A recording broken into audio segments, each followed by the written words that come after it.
So people welcome back to my channel. I hope guys you all are doing fine and great एंड आप लोगों की पढ़ाई बहुत अच्छे से चल रही है with lot of confidence, motivation and consistency. So बेटा मैं आ चुकी हूँ आपके लिए unit number 6 that is contingent and quasi contract का डिटेल्ड रिवीजन वीडियो लेके।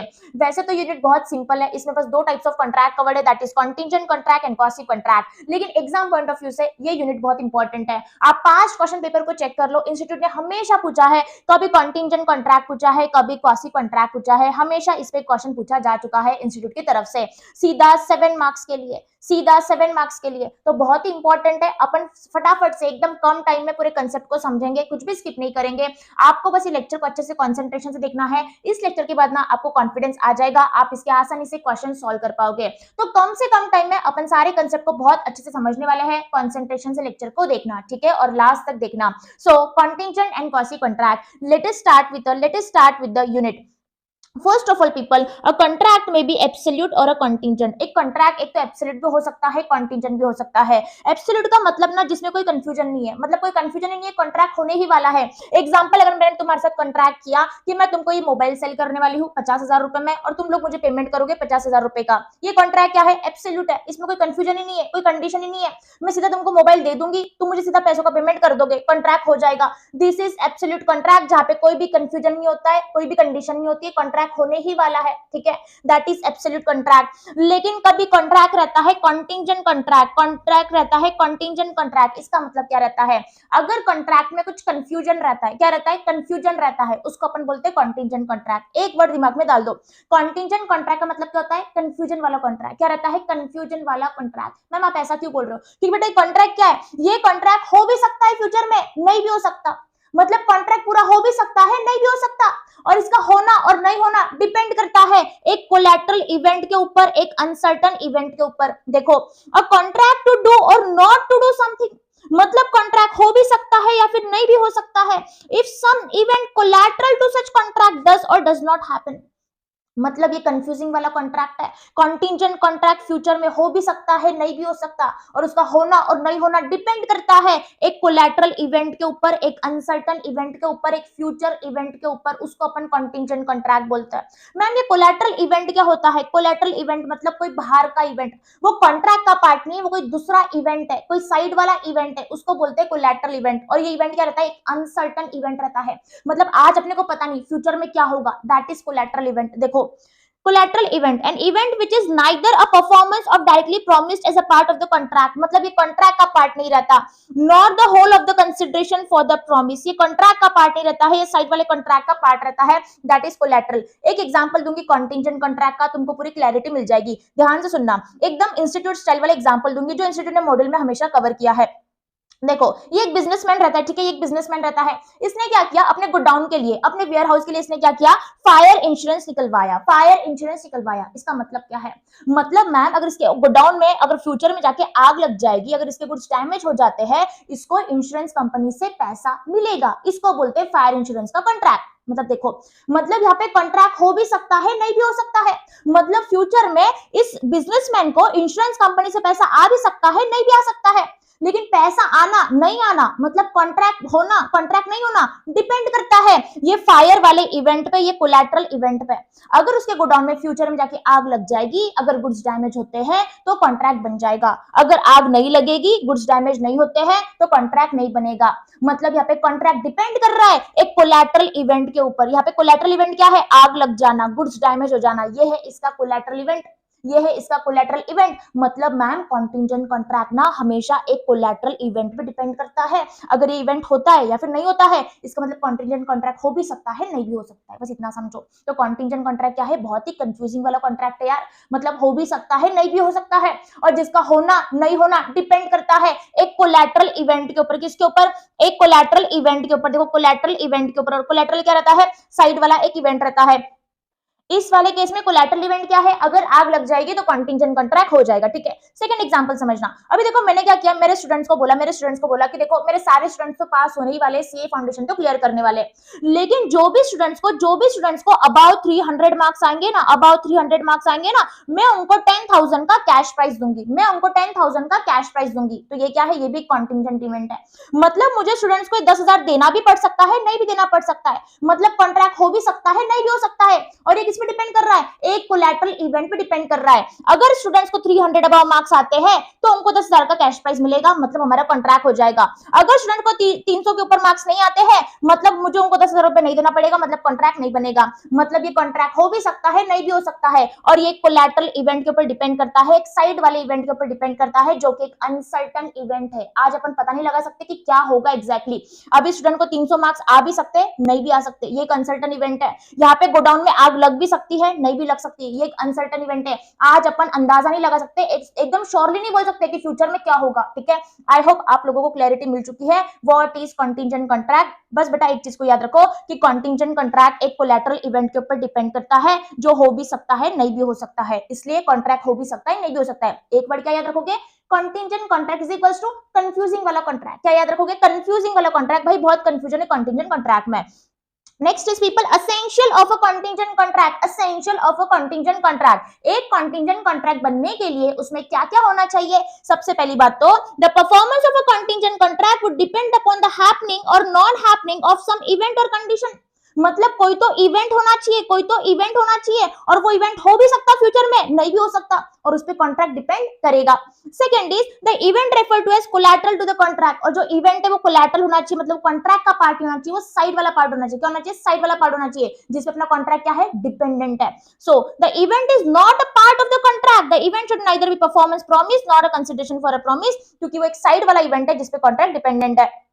Next is the event must be uncertain, very important. जो इवेंट के ऊपर अपना कंटीजेंट कॉन्ट्रैक्ट डिपेंड है वो एक अनसर्टन इवेंट होना चाहिए। मतलब ना आज अपन अंदाजा नहीं लगा सकते कि फ्यूचर में क्या होगा। यार आग लग भी सकती है, नहीं भी लग सकती है, ये एक अनसर्टन चीज है। 300 के ऊपर स्टूडेंट्स को मार्क्स आ भी सकते, नहीं भी आ सकते, ये भी एक अनसर्टन चीज है। मतलब वो चीज क्या होनी चाहिए, इवेंट क्या होना चाहिए, एक अनसर्टन इवेंट होना चाहिए।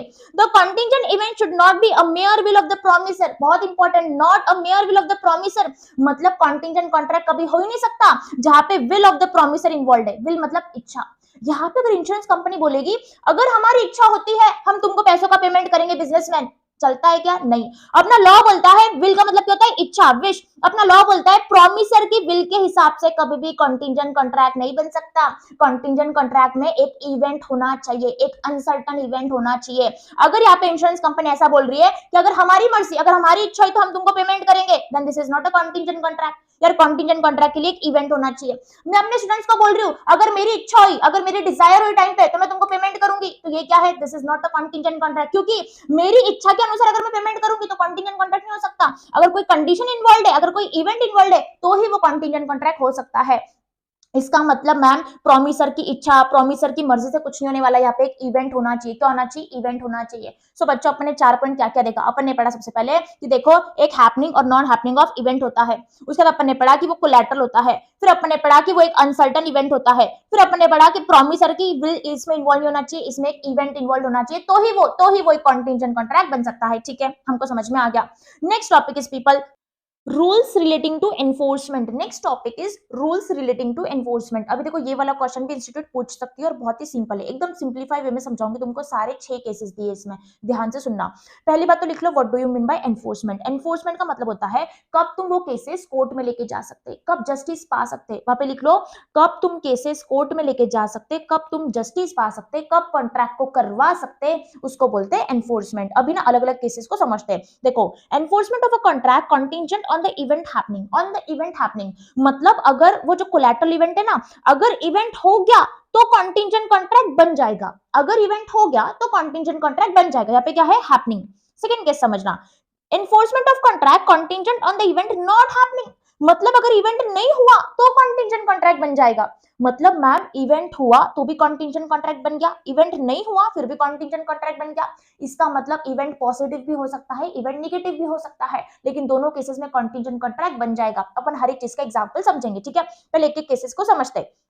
First is enforcement of a contract contingent on the event happening मतलब अगर इवेंट हो गया तो कंटीजेंट कॉन्ट्रैक्ट बन जाएगा। इसका एग्जांपल अपन ने ऑलरेडी देख लिया, इंश्योरेंस वाला, ठीक है। ये किसका एग्जांपल है, ये इवेंट हैपनिंग का एग्जांपल है। यहाँ पे इस बिजनेसमैन ने क्या किया था, इंश्योरेंस पॉलिसी लिया था, फायर इंश्योरेंस लिया था। इसका मतलब क्या है, अगर फायर ऑकर हो गया मतलब उसके गोडाउन में आग लग गई, मतलब अगर इवेंट हो गया, मतलब उसके गोडाउन में आग लग गई, मतलब अगर इवेंट हो गया तो कॉन्ट्रैक्ट बन जाएगा, मतलब उसको इंश्योरेंस कंपनी से पैसा मिलेगा, तो कॉन्ट्रैक्ट बन जाएगा अगर इवेंट हुआ तो।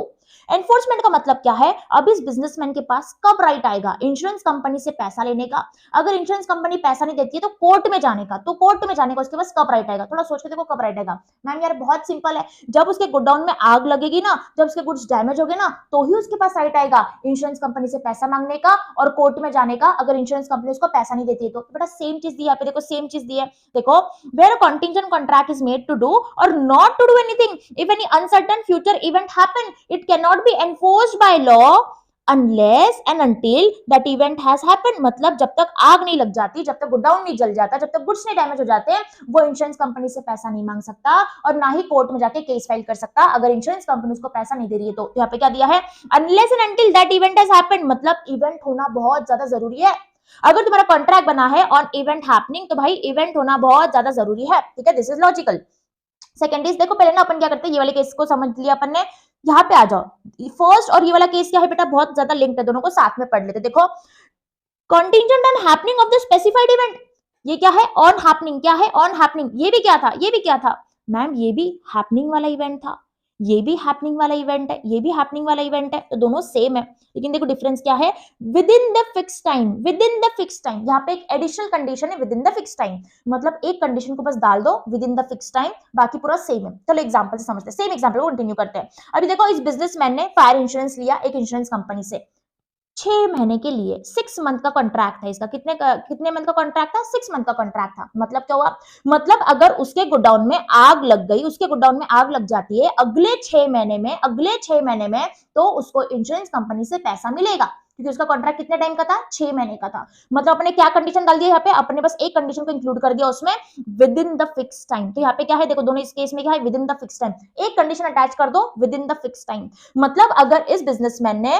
फायर इंश्योरेंस निकलवाया, 6 महीने का कॉन्ट्रैक्ट था, 6 महीने के लिए इंश्योरेंस निकलवाया, इसका मतलब with in the fix time वाला कॉन्ट्रैक्ट हो गया। अब थोड़ा सोच समझ के मुझे बताओ, ये कॉन्ट्रैक्ट को कब एनफोर्स कर सकता है, मतलब एक इंश्योरेंस कंपनी से कब पैसा मांग सकता है और कोर्ट में कब जा सकता है। मैम बहुत सिंपल सी बात है, अगर 6 महीने के अंदर अगर इसके गोडाउन में आग लग गई ना, इसके गोडाउन में आग लग गई ना, तो ही ये इंश्योरेंस कंपनी से पैसा मांग सकता है। क्यों, क्योंकि मैम इसका कॉन्ट्रैक्ट ना सिर्फ 6 महीने का है, इसका कॉन्ट्रैक्ट अगर 6 महीने का है, तो अगर 6 महीने में आग लगी ना तो ही ये पैसा मांग सकता है। 8 महीने बाद आग लगी ना पैसा नहीं मांग सकता, क्यों, क्योंकि कॉन्ट्रैक्ट तो खत्म हो जाएगा, कॉन्ट्रैक्ट तो बस 6 महीने का है। क्यों, क्योंकि ये वाले केस में with in the fix time वाला एक कंडीशन आ गई। आर यू गेटिंग, देखो यहाँ पे सेम चीज दी है, देखो contingent contract to do or not to do anything if any specified uncertain event happen within the fixed time, event happen with in the fix time, मतलब 6 महीने के अंदर उसका गोडाउन जलना चाहिए, गुड्स डैमेज होना चाहिए, तो ही वो वैलिड कॉन्ट्रैक्ट बनेगा, नहीं तो क्या बन जाएगा, becomes void if at the expiration of the time fix such event has not happened.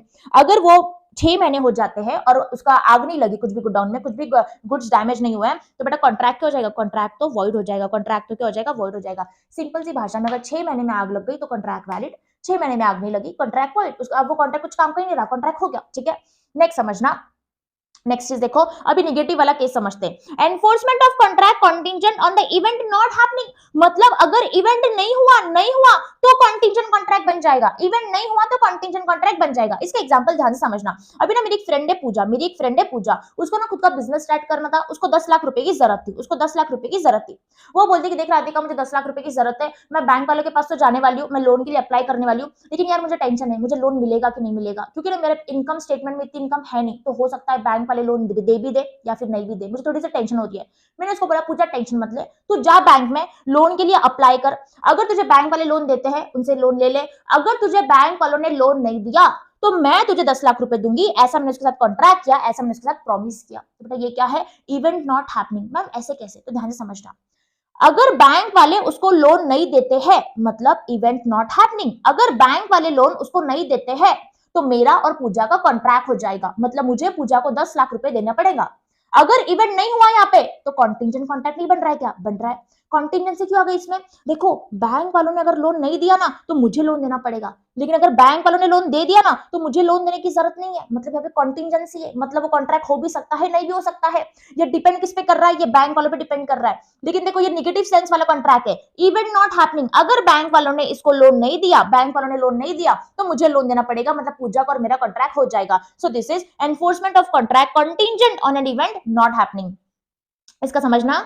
Section 33 says that where a contingent contract is made to do or not to do anything if an uncertain future event does not happen, इस case में अगर bank वाले उसको loan नहीं देते हैं, it can be enforced only when the happening of that event becomes impossible। मतलब बेटा इस केस में अगर उसको बैंक वालों ने लोन देने से इनकार कर दिया तो पूजा का और मेरा कॉन्ट्रैक्ट हो जाएगा। देखो यहाँ पे क्या दिया है, it can be enforced only when the happening of that event becomes impossible। मतलब बैंक वालों ने साफ इनकार कर दिया पूजा को लोन देने से, तो किसका कॉन्ट्रैक्ट बन जाएगा? मेरा और पूजा का कॉन्ट्रैक्ट बन जाएगा। मुझे पूजा को पैसा देना ही पड़ेगा, क्यों? क्योंकि मैंने पूजा के साथ कॉन्ट्रैक्ट कर लिया था, उसको प्रॉमिस कर दिया था। अब मुझे पूजा को पैसा देना पड़ेगा। अगर मैं पैसा नहीं दूंगी ना तो पूजा कोर्ट में भी जा सकती, एनफोर्स कर सकती। लेकिन कब? जब ये इवेंट इम्पॉसिबल हो गया, जब ये इवेंट इम्पॉसिबल हो गया। I hope people this is clear to you. जो सेकंड वाला केस है ना, सेम ये वाला केस है, सेम कंडीशन डाल दिए with in the fix time. क्या कंडीशन डाल दिए? With in the fix time. देखो contingent on specified event not happening within the fixed time। देखो ये वाला भी not happening वाला इवेंट है, not happening वाला इवेंट है, जैसा ये था not happening,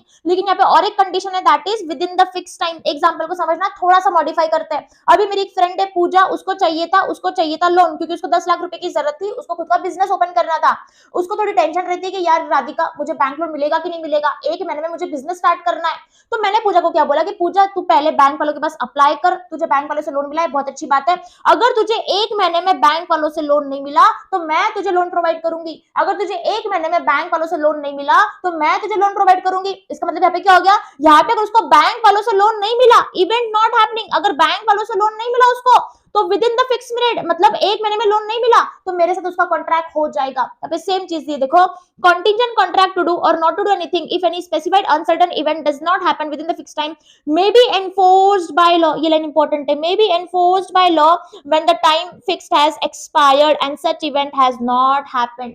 मतलब जो फिक्स टाइम था, मतलब जो एक महीना था वो एक्सपायर हो चुका है, मतलब एक महीना जा चुका है और वो इवेंट हुआ नहीं, मतलब and such event has not happened, मतलब देखो उसको बैंक वालों से लोन मिला नहीं, मतलब एक महीना भी हो चुका है, फिक्स टाइम भी एक्सपायर हो चुका है और उसको बैंक वालों से भी लोन नहीं मिला, तो क्या हो जाएगा बेटा? मेरे साथ उसका कॉन्ट्रैक्ट क्या हो जाएगा? एनफोर्स हो जाएगा। एनफोर्स बाय लॉ मतलब मेरा और उसका कॉन्ट्रैक्ट हो जाएगा, मुझे उसको पैसा देना ही पड़ेगा। अगर मैंने पैसा नहीं दिया ना, वो जा सकती है कोर्ट में और मेरे अगेंस्ट केस फाइल कर सकती है। क्यों? क्योंकि हमारा कॉन्ट्रैक्ट बना था। So this is contingent on specified event not happening with in the fix time. And people the next cases देखो, अभी ये वाला a contract would cease to be enforceable if it is contingent upon the conduct of a living person, when that living person does something to make the event or conduct as impossible of happening। what does this mean? अभी तक अपने जो भी example देखा contingent contract का, वो एक event के ऊपर डिपेंडेंट था। यहाँ पे बोला गया है अगर contingent contract अगर एक पर्सन के कंडक्ट के ऊपर डिपेंडेंट हो, तो कंडक्ट मतलब उसके एक्शन के ऊपर, उसके बिहेवियर के ऊपर, मतलब एक व्यक्ति के एक्शन की वजह से, उसके बिहेवियर की वजह से अगर कॉन्ट्रैक्ट इम्पॉसिबल बन गया तो कॉन्ट्रैक्ट इम्पॉसिबल बन जाएगा। अगर उसने काम कर दिया तो कॉन्ट्रैक्ट वैलिड बन जाएगा। एग्जांपल समझना, फिर तुमको इस पॉइंट की क्लैरिटी मिल जाएगी। अभी देखो मेरे पास में एक क्लाइंट आता है, एकदम लास्ट डे आता है, जिस दिन लास्ट डे रहता है रिटर्न फाइल करने का, तब वो मेरे पास आता है और मुझे बोलता है कि मैम मेरा रिटर्न फाइल करवा दो। मैंने बोला कि सर आपको पहले आना चाहिए था, आज तो लास्ट डे है, आज तो हमारे पास बहुत सारा काम है, हम आपकी रिटर्न फाइल नहीं कर पाएंगे। उसने बोला, रिक्वेस्ट किया कि मैम प्लीज पॉसिबल हो तो प्लीज देखो ना मेरा रिटर्न फाइल कर दो। तो मैंने उसको क्या बोला कि सर देखो अभी सब एम्प्लॉइज के पास, मेरे सारे एम्प्लॉइज के पास अभी काम है, कोई भी फ्री नहीं है।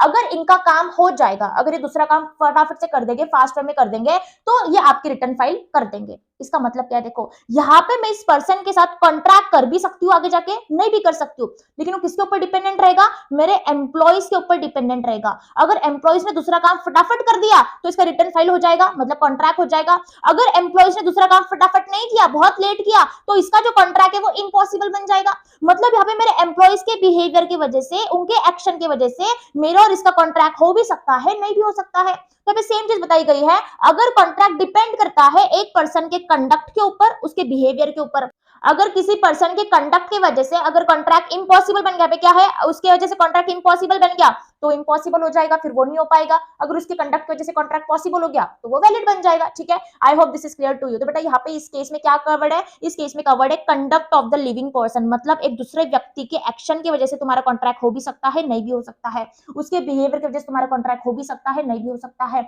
अगर उसने काम कर दिया तो कॉन्ट्रैक्ट वैलिड बन जाएगा, उसने कुछ ऐसी चीजें किया कि कॉन्ट्रैक्ट इम्पॉसिबल बन गया तो वो इम्पॉसिबल हो जाएगा, फिर तुम उसको परफॉर्म नहीं कर सकते। ठीक है, and the people last cases, and the last cases contingent on an impossible event section 36। अब इसको समझना, मतलब अगर कॉन्टिंजेंट कॉन्ट्रैक्ट बनता है इम्पॉसिबल इवेंट के ऊपर, अपन ने हमेशा देखा है कि कॉन्टिंजेंट कॉन्ट्रैक्ट बनता है एक कोलैटरल इवेंट के ऊपर, अगर इम्पॉसिबल इवेंट के ऊपर बनेगा तो क्या होगा यार, बहुत सिंपल सी बात है, इम्पॉसिबल इवेंट मतलब ऐसा इवेंट जो कभी हो ही नहीं सकता। अगर इवेंट ही कभी हो नहीं सकता तो कॉन्ट्रैक्ट वैलिड कैसे बन सकता, कॉन्ट्रैक्ट वॉइड हो जाएगा, अग्रीमेंट वॉइड हो जाएगी। So contingent agreement to do or not to do anything if an impossible event happens are void, क्योंकि इम्पॉसिबल इवेंट क्या है बेटा, जो कभी भी हो नहीं सकता, जो इवेंट ही नहीं हो सकता, मतलब कॉन्ट्रैक्ट क्या है, अग्रीमेंट क्या है, वॉइड हो जाएगी। Whether the impossibility of event is known और not known to the parties to the agreement at the time when it is made, अगर पार्टीज को इम्पॉसिबिलिटी के बारे में पता है कि नहीं पता है, हमको उससे फर्क नहीं पड़ता। लेकिन अगर तुमने कोई कॉन्टिंजेंट कॉन्ट्रैक्ट बनाया, कोई अग्रीमेंट बनाई जिसमें इम्पॉसिबल इवेंट के ऊपर वो चीज डिपेंडेंट है, तो वो कभी भी अग्रीमेंट, कभी भी कॉन्ट्रैक्ट वैलिड नहीं बन सकता, it will be avoid agreement, avoid contract. But example समझना, मैं तुमको बिजनेस लॉ पढ़ाती हूँ, एक दिन मैं स्टूडेंट्स को बोल रही हूँ कि तुम अगर मुझे 1 लाख रुपए दोगे, तुम अगर मुझे 1 लाख रुपए दोगे ना, मैं तुमको स्काई में उड़ना सिखाऊंगी, मैं तुमको स्काई में फ्लाई करना सिखाऊंगी। बेटा ये क्या है, ये जो कॉन्ट्रैक्ट है ये अपने आप में एक इम्पॉसिबल इवेंट है, कोई भी उड़ नहीं सकता स्काई में, कोई भी फ्लाई नहीं कर सकता, this is an impossible event. तो अगर अपन इसे स्टूपिड से अग्रीमेंट बनाएंगे, स्टूपिड से कॉन्ट्रैक्ट बनाएंगे, तो क्या कानून, क्या लॉ इसको वैलिड कॉन्ट्रैक्ट मानेगी, नहीं मानेगी। कानून बोलेगी that this is a void agreement, this is a void contract, क्योंकि ऐसे स्टूपिड से अग्रीमेंट कभी भी वैलिड नहीं बन सकती, तुम ऐसे अग्रीमेंट को कभी भी कोर्ट में लेके नहीं जा सकते। अगर तुमने इम्पॉसिबल इवेंट के रिलेटेड कोई भी कॉन्ट्रैक्ट बनाया, कानून तुमको जस्टिस नहीं देगा, उस अग्रीमेंट को वॉइड बना देगा।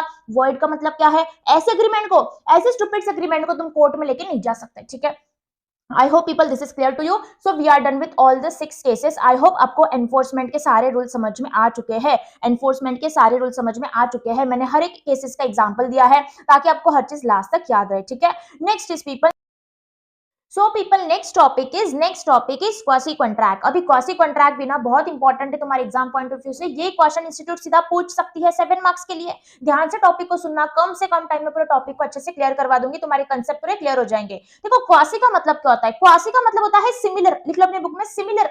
मतलब यहाँ पे क्या बोला है, जो कॉन्ट्रैक्ट रहता है नॉर्मल कॉन्ट्रैक्ट, क्वासी कॉन्ट्रैक्ट ना सिमिलर है वैसे कॉन्ट्रैक्ट से। मैम इसका मतलब क्या है, देखो नॉर्मल कॉन्ट्रैक्ट में ऑफर होता है, एक्सेप्टेंस होता है, कंसिडरेशन होता है, लेकिन क्वासी कॉन्ट्रैक्ट में ना ही ऑफर रहता है, ना ही एक्सेप्टेंस रहता है, ना ही कंसिडरेशन रहता है, फिर भी ये कॉन्ट्रैक्ट बन जाता। क्यों, क्योंकि इसको कानून कॉन्ट्रैक्ट बनाती है, इसको लॉ कॉन्ट्रैक्ट बनाती है। लॉ बोलता है, कानून बोलता है कि तुम्हारा ऑब्लिगेशन है, तुमको अपनी रिस्पॉन्सिबिलिटी को पूरा करना पड़ेगा। लिख लो वहां पे, ऑब्लिगेशन का मतलब होता है रिस्पॉन्सिबिलिटी। क्या रहता है, रिस्पॉन्सिबिलिटी। इसका मतलब क्वासी कॉन्ट्रैक्ट में ना ही ऑफर रहता है, ना ही एक्सेप्टेंस रहता, ना ही कंसिडरेशन रहता, फिर भी कानून बोलता है कि ये कॉन्ट्रैक्ट बन गया, वो तुम्हारे ऊपर एक रिस्पॉन्सिबिलिटी डालता है, वो तुम्हारे ऊपर एक ऑब्लिगेशन डालता है। इसका मतलब लॉ ने दर्जा दिया है क्वासी कॉन्ट्रैक्ट बनने के लिए। ये कोई ऑफर एक्सेप्टेंस से नहीं बनता, ये कोई अग्रीमेंट से नहीं बनता, लॉ ने बनाया है क्वासी कॉन्ट्रैक्ट ताकि हर एक पार्टी के साथ जस्टिस हो। क्योंकि बेटा ये प्रिंसिपल के ऊपर बेस्ड है, that is no man must grow rich out of another's person loss.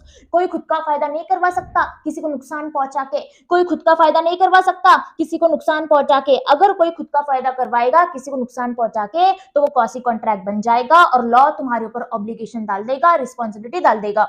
एक एग्जांपल से समझाती हूँ, समझना। अभी क्वासी कॉन्ट्रैक्ट का एक केस अपन आगे पढ़ने वाले हैं, उसका एक एग्जांपल समझाऊंगी। अभी ना तुम रास्ते से जा रहे थे, तुम जब रास्ते से जा रहे थे ना, तुमको एक डायमंड रिंग दिखती है, डायमंड रिंग दिखती है तुमको रास्ते पे। अब मुझे एक चीज बताओ, तुमको क्या करना है, डायमंड रिंग अपने पॉकेट में डालना है क्या, नहीं। अपना लॉ बोलता है अगर तुमको किसी और की कोई चीज मिलती है, तुमको एक रियल ओनर, जो ट्रू ओनर है, उसको ढूंढना पड़ेगा। तुमको ढूंढना पड़ेगा कि इस रिंग का असली मालिक कौन है, और जैसे उसका मालिक मिल जाएगा तुमको वो गुड्स असली मालिक को लौटाना पड़ेगा। ये क्या है, तुम्हारी रिस्पॉन्सिबिलिटी है, ये क्या है, तुम्हारा ऑब्लिगेशन है। और ये ऑब्लिगेशन बच्चों किसने बताया, अपने को लॉ ने बताया क्वासी कॉन्ट्रैक्ट के द्वारा, कि अगर तुमको कोई भी चीज चीज मिलती है किसी और की, तुमको एक ट्रू ओनर को ढूंढना पड़ेगा, वो चीज लौटाना पड़ेगा, उसकी चीज का अच्छे से ध्यान रखना पड़ेगा। देखो ना ही इसमें ऑफर है ना ही इसमें एक्सेप्टेंस है, तुमने ट्रू ओनर के साथ कोई कॉन्ट्रैक्ट नहीं किया है, फिर भी लॉ क्या बोलती है, तुम्हारी रिस्पॉन्सिबिलिटी है, तुम्हारा ऑब्लिगेशन है, क्योंकि ये क्वासी कॉन्ट्रैक्ट है। क्या है क्वासी कॉन्ट्रैक्ट? कॉन्ट्रैक्ट का मतलब क्या होता है? कॉन्ट्रैक्ट का मतलब होता है रिस्पॉन्सिबिलिटी डालना लोगों पे, और लोगों को रिस्पॉन्सिबिलिटी पूरा करना पड़ेगा। इसका मतलब अगर तुमको कोई चीज मिलती है रास्ते में, तुम अपने पॉकेट में नहीं डाल सकते, तुमको ट्रू ओनर को ढूंढना पड़ेगा, उसको ये गुड्स वापस लौटाना पड़ेगा। क्यों? Because this is a quasi contract. What it is a quasi contract. अभी ना फीचर समझाऊंगी, ध्यान से समझना। इसके रिलेटेड मैंने ना एक शॉर्ट टेक्निक भी बनाई है, वो लास्ट में समझाती हूँ। देखो, in the first place, such a right is always a right to money and generally, though not always, a liquidated sum of money. लिख लो अपनी बुक में, liquidated का मतलब होता है fix amount of money. Fix amount of money मतलब quasi contract में ना राइट रहता है, जनरली राइट रहता है पैसों का लेन देन करना, मतलब पैसा लेना है फिर पैसा देना, ये जनरली राइट रहता है क्वासी कॉन्ट्रैक्ट में। Liquidated sum of money generally नहीं रहता। लिक्विडेटेड मतलब फिक्स अमाउंट ऑफ मनी बताया हुआ नहीं रहता, एक रीजनेबल अमाउंट में पेमेंट कर देते पार्टीज एक दूसरे को। तो क्वासी कॉन्ट्रैक्ट में जनरली क्या इन्वॉल्व रहता है? मनी इन्वॉल्व रहता है, पैसा इन्वॉल्व रहता है। अभी एग्जांपल के तौर पे समझना, अभी ना तुमको ये रिंग मिल गई रास्ते पे, ठीक है, तुमने अपने पास रख लिया, फिर तुमने ना खर्चा किया, ट्रू ओनर को ढूंढने के लिए तुमने खर्चा किया, तुमने एडवर्टाइजमेंट का खर्चा किया, फिर उसके बाद तुमने ट्रांसपोर्टेशन का खर्चा किया, तुमने कुछ एक्सपेंसेस किए। अब मुझे बताओ, जैसे ही ट्रू ओनर मिल गया, तुमने उसको रिंग वापस दे दिया, तो उसकी रिस्पॉन्सिबिलिटी क्या बनती है? जो भी खर्चा तुमने किया ट्रू ओनर को फाइंड करने के लिए, उसने उतना पैसा तुमको देना चाहिए ना यार, देना चाहिए ना। इसलिए लॉ बोलता है क्वासी कॉन्ट्रैक्ट में क्या रहता है? यूजुअली मनी इन्वॉल्व रहता है, पैसा इन्वॉल्व रहता है, पार्टीज पैसा एक्सचेंज करती है यूजुअली क्वासी कॉन्ट्रैक्ट में। जो अपन आगे के केस पढ़ने वाले हैं ना, ये सारे केसेस में भी क्या है? पैसा इन्वॉल्व है। अपना एक एक केस पढ़ने वाले हैं, सारे केसेस में पैसा इन्वॉल्व है। तो क्वासी कॉन्ट्रैक्ट में जनरली क्या रहता है? पैसा इन्वॉल्व रहता है, लेकिन फिक्स अमाउंट बताया हुआ नहीं रहता। Next is Secondly, it does not arise from any agreement of the parties concerned but is imposed by law. जो क्वासी कॉन्ट्रैक्ट है वो अग्रीमेंट से नहीं बनता है, वो अग्रीमेंट से नहीं बनता है। बच्चों अग्रीमेंट कैसी बनती है? अपन ने पढ़ा था यूनिट नंबर 1 में, एक तो ऑफर होना चाहिए, एक्सेप्टेंस होना चाहिए, कंसिडरेशन होना चाहिए, फिर अग्रीमेंट बनती है। यार इसमें ऑफर, एक्सेप्टेंस, कंसिडरेशन कुछ रहता है क्या? नहीं रहता है। क्वासी कॉन्ट्रैक्ट बनता है लॉ की वजह से, कानून की वजह से। कानून ने बता दिया कि ये क्वासी कॉन्ट्रैक्ट बन गया है, ये रिस्पॉन्सिबिलिटी को पूरा करो, तो अपन पूरा करते, ठीक है। Next is thirdly, it is a right which is available not against all the world but against a particular person or a person only, so that in this respect it resembles a contractual right.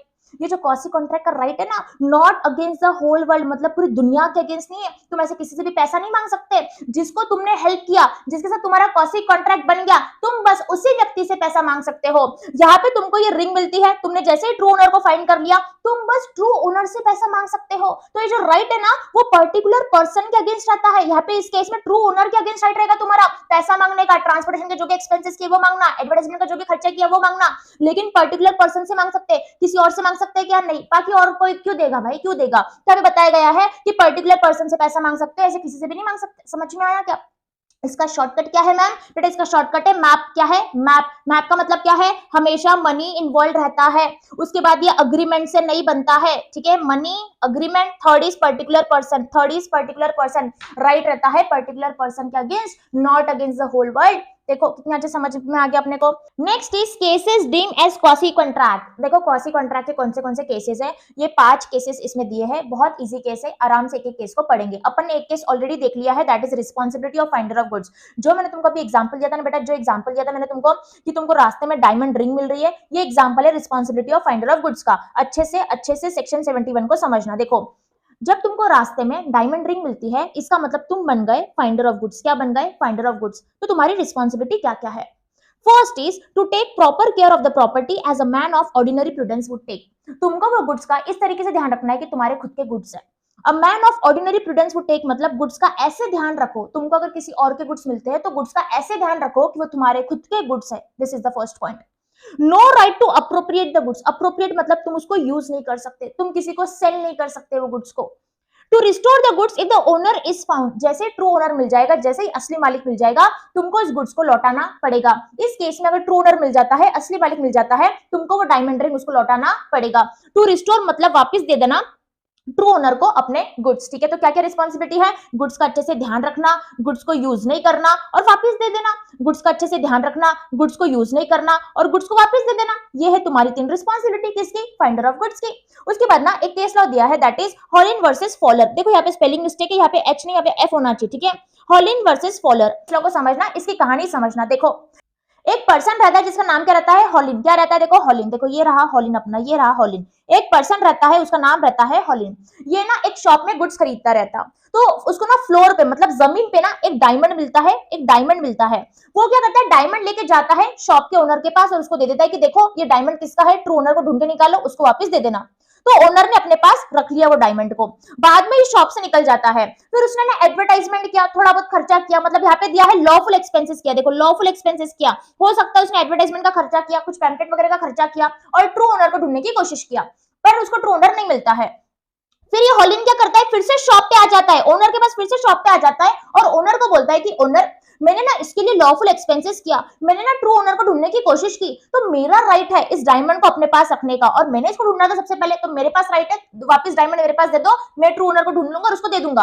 तो ये हॉलिन आता है diamond लेने के लिए वापस इस shopkeeper से। इसका नाम क्या रहता, फॉलर रहता। क्या रहता, फॉलर रहता। अभी फॉलर इस डायमंड को देने से इनकार कर देता। फॉलर बोलता है कि ऐसे कैसे, शॉप का ओनर तो मैं हूं, तुमको मेरी शॉप में वो डायमंड मिला, मैं नहीं देने वाला।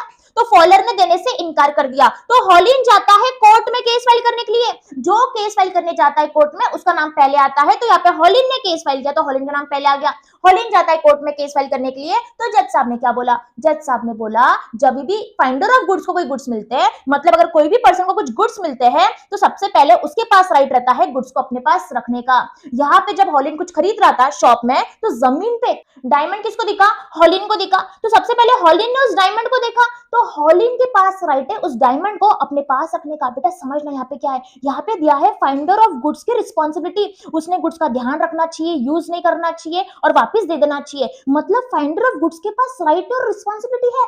इस केस में हॉलिन के पास राइट है क्योंकि उसको सबसे पहले वो फ्लोर पे, वो जमीन पे डायमंड दिखा था। शॉप कीपर को तो बाद में उसने दिया, लेकिन सबसे पहले किसकी नजर गई थी, सबसे पहले हॉलिन की नजर गई थी। मतलब हॉलिन के पास राइट है उस डायमंड को अपने पास रखना और जब तक ट्रू ओनर नहीं मिल जाता उसका ध्यान रखना। जैसे ट्रू ओनर मिल जाएगा वो उसको वापस देना पड़ेगा।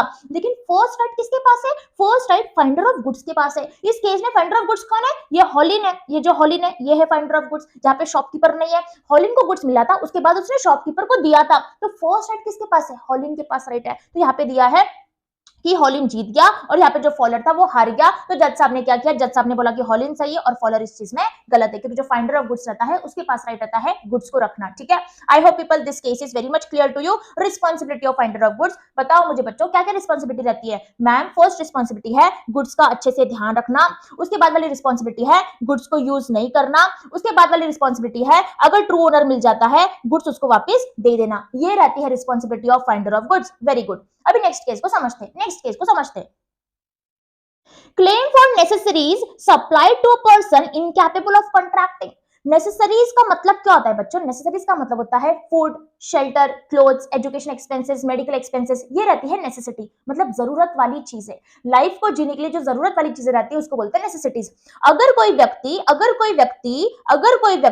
नेसेसरीज प्रोवाइड करता है, मतलब जरूरत वाली चीजें प्रोवाइड करता है कोई इनकैपेबल पर्सन को, इनकैपेबल पर्सन कौन रहता है कॉन्ट्रैक्ट करने के लिए, एक माइनर, एक छोटा बच्चा, एक इनकैपेबल पर्सन रहता है। एक अनसाउंड माइंड वाला पर्सन मतलब एक पागल पर्सन, एक इनकैपेबल पर्सन रहता है। अगर कोई व्यक्ति नेसेसरीज प्रोवाइड करता है कोई माइनर को या फिर कोई पागल व्यक्ति को, तो इस माइनर को और पागल व्यक्ति को अपने प्रॉपर्टी में से पैसा देना पड़ेगा इस व्यक्ति को जिसने नेसेसरीज प्रोवाइड किया। फिर से मेरी बात सुनना, अगर कोई व्यक्ति नेसेसरीज प्रोवाइड करता है कोई छोटे बच्चे को या फिर अनसाउंड माइंड वाले पर्सन को, तो ये बच्चे को और अनसाउंड माइंड वाले पर्सन को क्या करना पड़ेगा, अपनी प्रॉपर्टी में से पैसा लौटाना पड़ेगा जिसने उनकी हेल्प किया, जिसने उनको नेसेसरीज प्रोवाइड किया। कितना सिंपल सा लॉजिक है। क्यों, देखो बेटा इस केस में क्वासी कॉन्ट्रैक्ट क्यों है, क्योंकि इस केस में कोई ऑफर नहीं है, कोई एक्सेप्टेंस नहीं है। यहाँ पे ऐसे देखो बच्चा तो कॉन्ट्रैक्ट कर ही नहीं सकता, तो यहाँ पे व्यक्ति ने कोई ऑफर नहीं किया, इसने कोई एक्सेप्टेंस नहीं किया, कोई कंसिडरेशन नहीं है, कुछ भी नहीं है, मतलब ये कॉन्ट्रैक्ट तो हो नहीं सकता था। लेकिन लॉ ने ना जस्टिस दिया हर एक पार्टी को। लॉ ने बोला है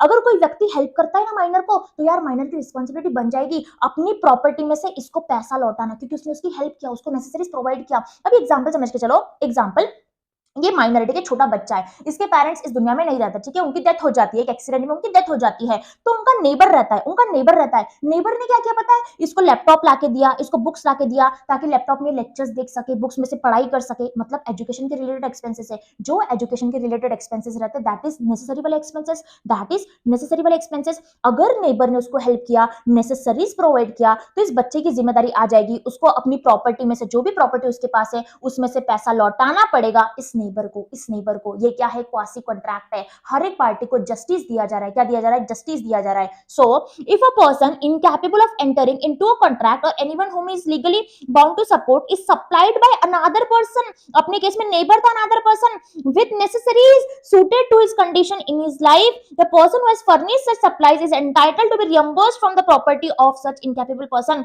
उसको प्रॉपर्टी में से वो पैसा मिल जाएगा।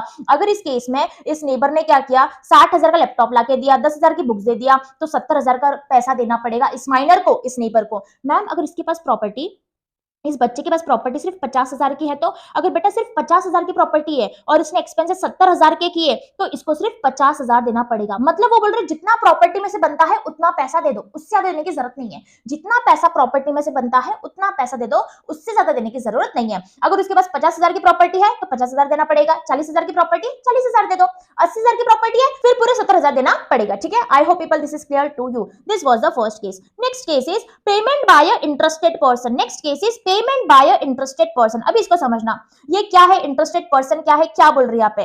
सेक्शन 69 बोलता है, देखो एक पर्सन की रिस्पॉन्सिबिलिटी थी, एक पर्सन की रिस्पॉन्सिबिलिटी थी पेमेंट करने की, लेकिन इस व्यक्ति ने पेमेंट नहीं किया, उसके बदले एक इंटरेस्टेड पर्सन ने पेमेंट कर दिया। देखो जिस पर्सन की रिस्पॉन्सिबिलिटी थी उसने तो पेमेंट नहीं किया, कोई दूसरे इंटरेस्टेड पर्सन ने पेमेंट कर लिया, तो जिसकी रिस्पॉन्सिबिलिटी थी ना उसको पैसा लौटाना पड़ेगा जिसने पेमेंट किया। फिर से मेरी बात को सुनना, जिसकी रिस्पॉन्सिबिलिटी थी अगर उसने पेमेंट नहीं किया, कोई और व्यक्ति ने कर दिया, तो जिसकी रिस्पॉन्सिबिलिटी थी उसको पेमेंट देना पड़ेगा जिसने पेमेंट कर दिया। कितना सिंपल है। अभी देखो एक एग्जांपल से समझाती हूँ फिर तुमको क्लैरिटी मिलेगी। Next is a person who is interested in the payment of money which another is bound by law to pay and who therefore pays it is entitled to be reimbursed by the other। Example को समझना। अभी देखो ये ना घर का owner था, ये घर का ओनर था।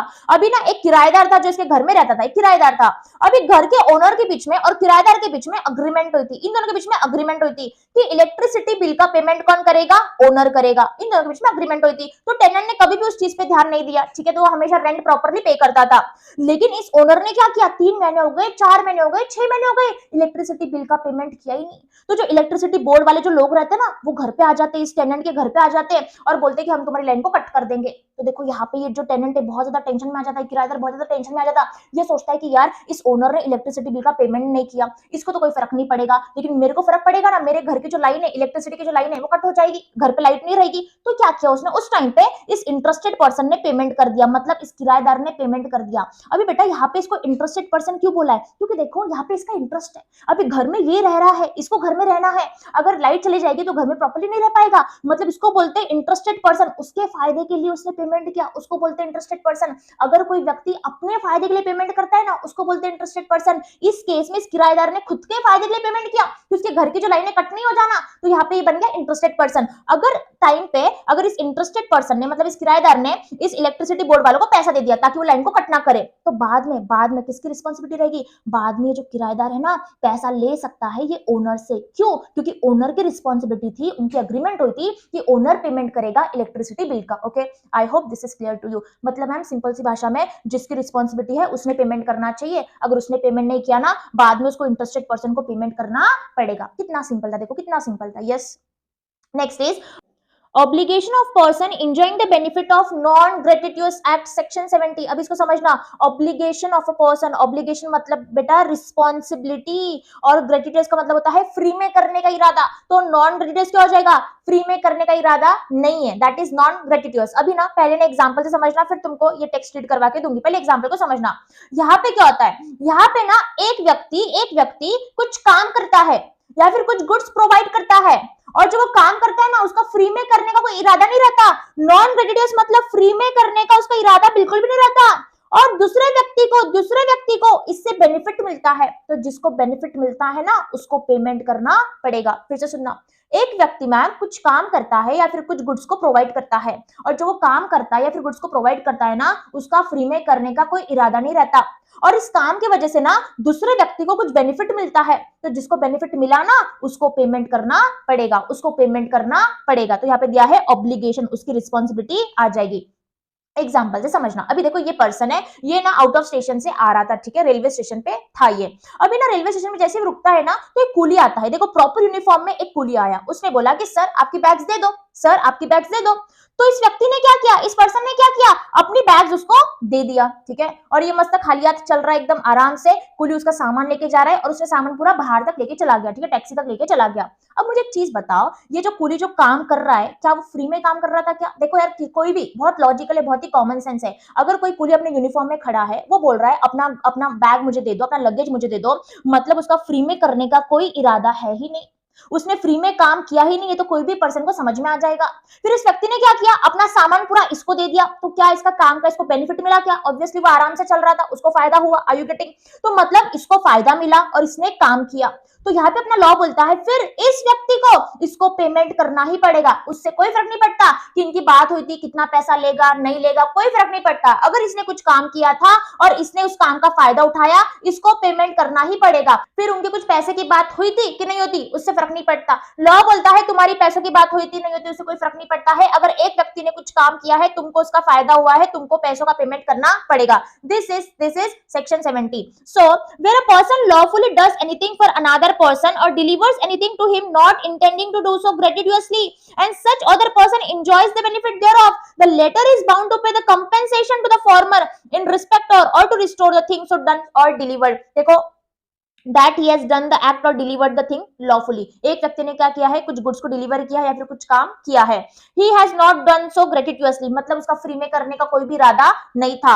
the other person enjoyed the benefit, दूसरे व्यक्ति को उसका फायदा हुआ है। तो यहाँ पे इससे कोई फर्क नहीं पड़ता कि इनकी पैसों के रिलेटेड बात हुई थी कि नहीं हुई थी, इसको पेमेंट करना ही पड़ेगा, इसको पेमेंट करना ही पड़ेगा। Okay, I hope people this is clear to you, this is very much clear to you. तो देखो अपना ये वाला केस तो हो चुका है, अभी लास्ट वाला case is money paid by mistake और अंडर कोयर्शन। अगर पैसों का पेमेंट होता है, मनी मतलब पैसों का पेमेंट होता है गलती से, मिस्टेक मतलब गलती से हो जाता है, या फिर अंडर कोयर्शन मतलब डर के मारे, व्यक्ति डर के क्या करता है, पैसों का पेमेंट कर देता है। तो जिसने डर के वजह से पेमेंट किया ना, या फिर जिसने गलती से पेमेंट कर दिया ना, उसको अपना पैसा वापस मिल जाएगा, उसको अपना पैसा वापस मिल जाएगा। एग्जाम्पल में जाती हूँ एक वेजिटेबल सेलर के पास, ठीक है, मैं क्या करती हूँ, ऑनलाइन का पेमेंट करती हूँ उसको। तो मैंने क्या किया, स्कैन किया, ठीक है, मैंने स्कैन किया, कुछ टेक्निकल इश्यू आ गया, टेक्निकल इश्यू की वजह से मेरा जो अमाउंट था, जो मनी था, 2 बार डिडक्ट हो गया।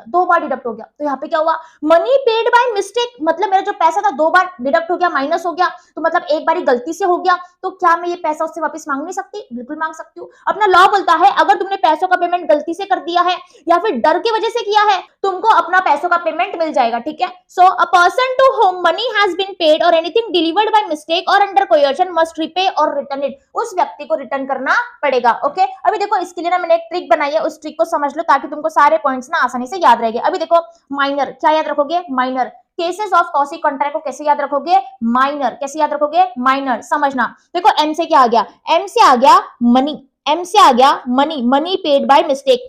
आई से क्या आ गया, आई से आ गया पेमेंट बाय इंटरेस्टेड पर्सन का आई। उसके बाद एन से क्या आया, एन से आया necessary supplied, claim for necessary supplied.